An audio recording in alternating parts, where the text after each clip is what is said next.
আমাদের মেয়েদের জীবনটা অন্যরকম, কেন জানি না। সারাদিন কাজ করতে হতে দিন চলে যায়, কোন দিক দিয়ে দিন চলে যায় তা বলতেই পারি না, সমাজে কোন দিক দিয়ে চলে যায় ধরে রাখতে পারি না। তো আজকে দেখেন আমি রান্না করব, ভিডিও করব, সেই রান্না করার সময় ভিডিও করার সময় সময়ই পাই না। যে রান্না করার সময় আমার আর অনেক কাজ থাকে, অনেক কাজ করা লাগে। আপনারা বলবেন আপু আপনার কিসের এত কাজ? ভাই যার যে সংসারের ঝামেলা সে বুঝে। এই যে দেখেন তো আজকে আমি তিনটে রান্না করছি, আপনাদের সাথে কোনো রান্নার ভিডিও শেয়ার করতে পারি না। পরে যখন আমার রান্না বাড়া শেষ হয়ে গেছে, পরে মনে পড়লো যে আমি তো কোনো ভিডিও করতে পারি না, আমার ভালোবাসা মানুষের সাথে তো কোনো ভিডিও শেয়ার করতে পারবো না। তখনই তাড়াতাড়ি চলে গেছি মোবাইলটা নিয়ে এসে ভিডিও করার জন্য। হ্যালো গাইস, কী অবস্থা? আশা করি সবাই ভালো আছেন, আমিও ভালো আছি। আজকে একটা নতুন ভিডিও নিয়ে চলে আসি আপনাদের মাঝে। আশা করি আজকে ভিডিওটা অনেক ভালো লাগবে।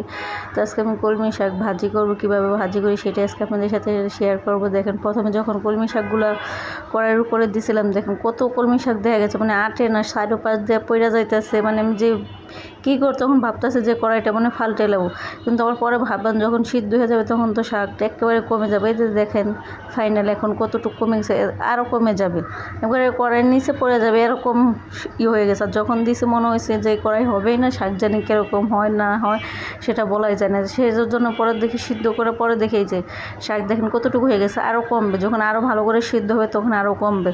তো ফাইনালি আমার শাক এটা হয়ে গেছে, এখন আমি শাকটা হয়ে গেছে, এখন আমি শাকটা নামিয়ে নিলাম।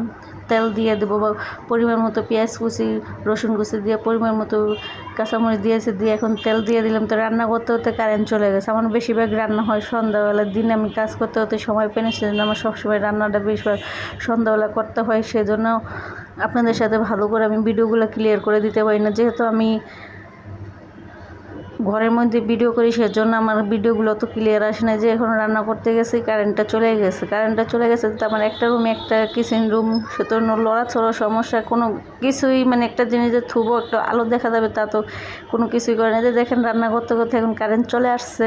তো এই যে দেখেন আমার ফাইনাল লুক শাকের কত সুন্দর। এখন শাকভাজিটা কতটুকু হয়ে গেছে, এত সুন্দর, এত ভালো লাগছে শাকভাজিটা। ভাই যদি না খাইতাম তাহলে বুঝতেই পারতাম না যে শাকটা এত ভালো আসলো। মানে শাকটা যখন নিয়ে আসছি তখনই তরতাজা আসলো, মানে ক্ষেত থেকে উঠিয়ে খালি নিয়ে আসছে, তখন এই শাকটা দেখে আমার পছন্দ হয়ে গেছে, নিয়ে আসছে। আমার তো শাক, আপনারা যারা আমার ভিডিও দেখেন তারা তো অবশ্যই দেখেন যে আমি শাকটা অনেক পছন্দ করি, যেহেতু আমার গ্যাস্ট্রিকের সমস্যা। ডাক্তার বলছে আমাকে বেশিরভাগ শাক সবজি খেতে, যাতে আমার পেটটা সবসময় ক্লিয়ার থাকে, গ্যাস্ট্রিকের সমস্যাটা না হয়। কিন্তু আপনারা তো জানেনই আমি যে রান্না করি, কাঁচামরিচ দিয়ে রান্না করি। আপনারা তো ভাবেন যে উনি মনে ন্যাকামো করে, এই জন্য মনে মরিচের গুঁড়া কিনতে টাকা লাগে, সেজন্য কিন্তু মানে ভাই কাঁচামরিচ, শুকনো মরিচের থেকে কাঁচামরিচের দামটাই বেশি। এখন তো জানেনই কাঁচামরিচের দাম কত যাইতেছে। তারপর আমরা সাধারণ মানুষ কি করব, যেহেতু আমার যেটা সমস্যা সেটা তো আমার খাওয়া লাগবেই। এই দেখেন আমার ফাইনাল লুক ভাজিটা হয়ে গেছে। যে আর যে দুইটা রান্না করছিলাম সেটাই যে ভিডিও করে পরে একটু ভিডিও ফুট নিয়েছি, যাতে আপনাদেরকে সাথে ভালো করে দেখাতে পারি। এটা হলো রুই মাছ দিয়ে শসা দিয়ে রান্না করছি। তো ভালো করে দেখা যাইতেছে না, যেহেতু রাত হয়ে গেছে অন্ধকারে, সেজন্য একটু অন্যরকম দেখা যাইতেছে। তো তরকারির কালারটা কত সুন্দর হয়েছে দেখেন, কাঁচামরিচ দিয়ে রান্না করে তারপরে কালারটা অনেক সুন্দর।